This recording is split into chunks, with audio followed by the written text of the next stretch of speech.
In the name of our Lord, the Exalted, the Most High. No man shall attain the shores of the ocean of true understanding, except he be detached from all that is in heaven and on earth. Sanctify your souls, O ye peoples of the world, that haply ye may attain that station which God has destined for you, and enter thus the tabernacle which, according to the dispensations of providence, hath been raised in the firmament of the Ba'an. The essence of these words is this: they that tread the path of faith, they that thirst for the wine of certitude, must cleanse themselves of all that is earthly, their ears from idle talk, their minds from vain imaginings, their hearts from worldly affections, their eyes from that which perisheth. They should put their trust in God, and holding fast unto him, follow in his way. Then will they be made worthy of the effulgent glories of the Son of divine knowledge and understanding, and become the recipients of a grace that is infinite and unseen, inasmuch as man can never hope to attain unto the knowledge of the All-Glorious, can never quaff from the stream of divine knowledge and wisdom, can never enter the abode of immortality, nor partake of the cup of divine nearness and favor, unless and until he ceases to regard the words and deeds of mortal men as a standard for the true understanding and recognition of God and his prophets. But, O my brother, when a true seeker determines to take the step of search in the path leading to the knowledge of the Ancient of Days, he must, before all else, cleanse and purify his heart, which is the seat of the revelation of the inner mysteries of God, from the obscuring dust of all acquired knowledge and the illusions of the embodiments of satanic fancy. He must purge his breast, which is the sanctuary of the abiding love of the Beloved, of every defilement, and sanctify his soul from all that pertaineth to water and clay, from all shadowy and ephemeral attachments. He must so cleanse his heart that no remnant of either love or hate may linger therein, lest that love blindly incline him to error, or that hate repel him away from the truth. Even as thou dost witness in this day how most of the people, because of such love and hate, are bereft of the immortal face, have strayed far from the embodiments of the divine mysteries, and shepherdless are roaming through the wilderness of oblivion and error. That seeker must at all times put his trust in God, must renounce the peoples of the earth, detach himself from the world of dust, and cleave unto him who is the Lord of lords. He must never seek to exalt himself above anyone, must wash away from the tablet of his heart every trace of pride and vainglory, must cling unto patience and resignation, observe silence, and refrain from idle talk. For the tongue is a smoldering fire, and excess of speech a deadly poison. Material fire consumeth the body, whereas the fire of the tongue devoureth both heart and soul. The force of the former lasteth but for a time, whilst the effects of the latter endure a century. That seeker should also regard backbiting as grievous error, and keep himself aloof from its dominion, inasmuch as backbiting quencheth the light of the heart and extinguisheth the life of the soul. He should be content with little, and be freed from all inordinate desire. He should treasure the companionship of those that have renounced the world, and regard avoidance of boastful and worldly people a precious benefit. At the dawn of every day he should commune with God, and with all his soul persevere in the quest of his Beloved. He should consume every wayward thought with the flame of his loving mention, and with the swiftness of lightning pass by all else save him. He should succor the dispossessed, and never withhold his favor from the destitute.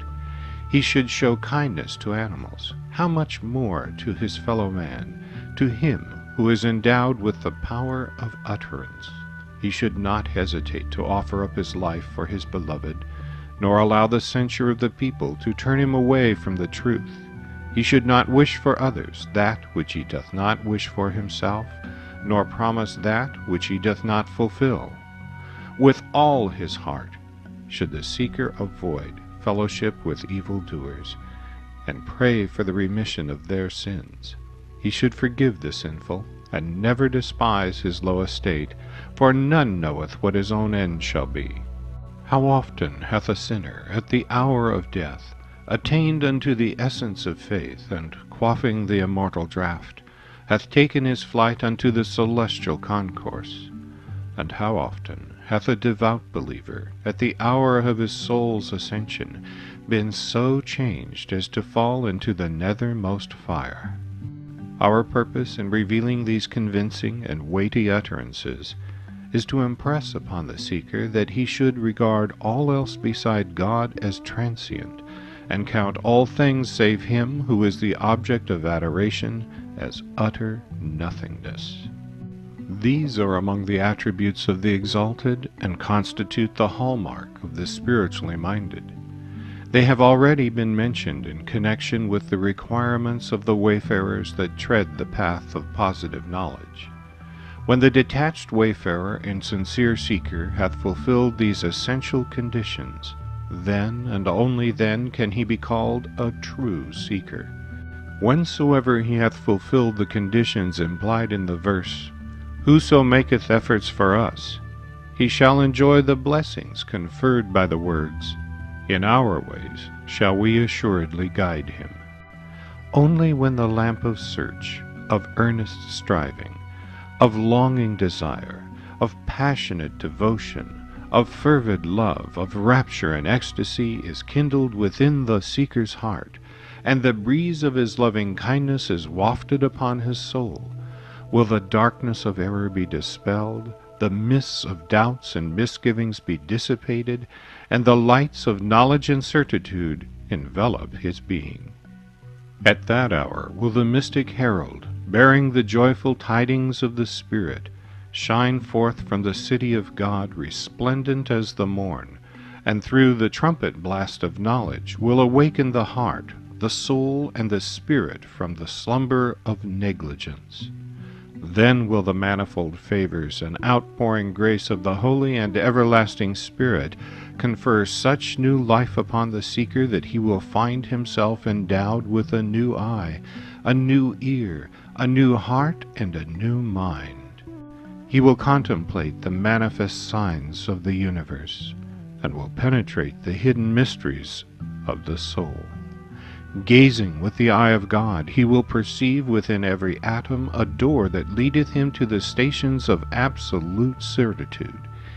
He will discover in all things the mysteries of divine revelation and the evidences of an everlasting manifestation.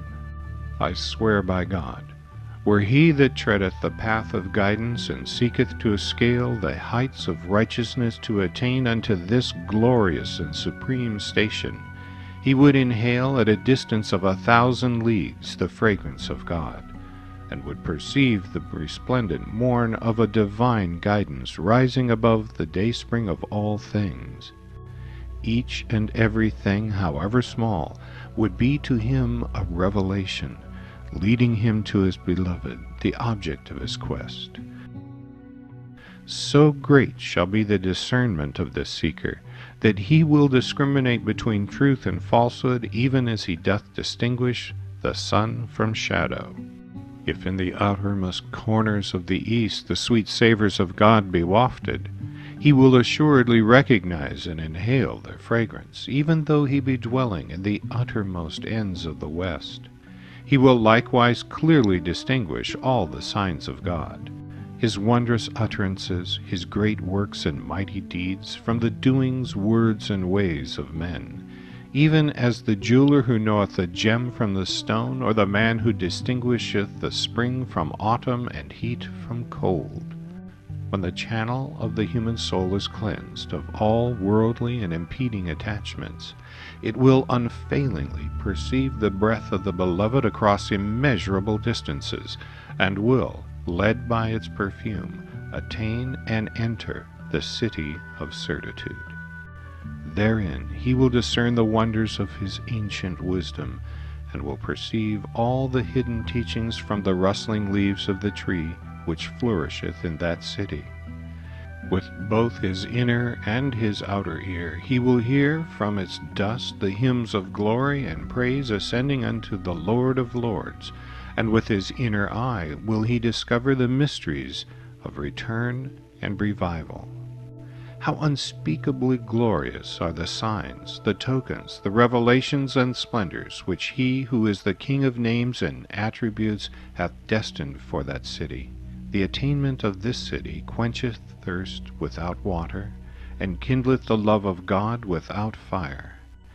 Within every blade of grass are enshrined the mysteries of an inscrutable wisdom, and upon every rose bush a myriad nightingales pour out in blissful rapture their melody. Its wondrous tulips unfold the mystery of the burning bush, and its sweet savors of holiness breathe the perfume of the Messianic Spirit. It bestoweth wealth without gold, and conferreth immortality without death. In every leaf ineffable delights are treasured, and within every chamber unnumbered mysteries lie hidden. They that valiantly labor in quest of God's will, when once they have renounced all else but him, will be so attached and wedded to that city that a moment's separation from it would be to them unthinkable. They will hearken unto infallible proofs from the hyacinth of that assembly, and receive the surest testimonies from the beauty of its rose and the melody of its nightingale.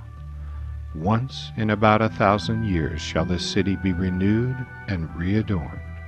Wherefore, O my friend, it behooveth us to exert the highest endeavor to attain unto that city.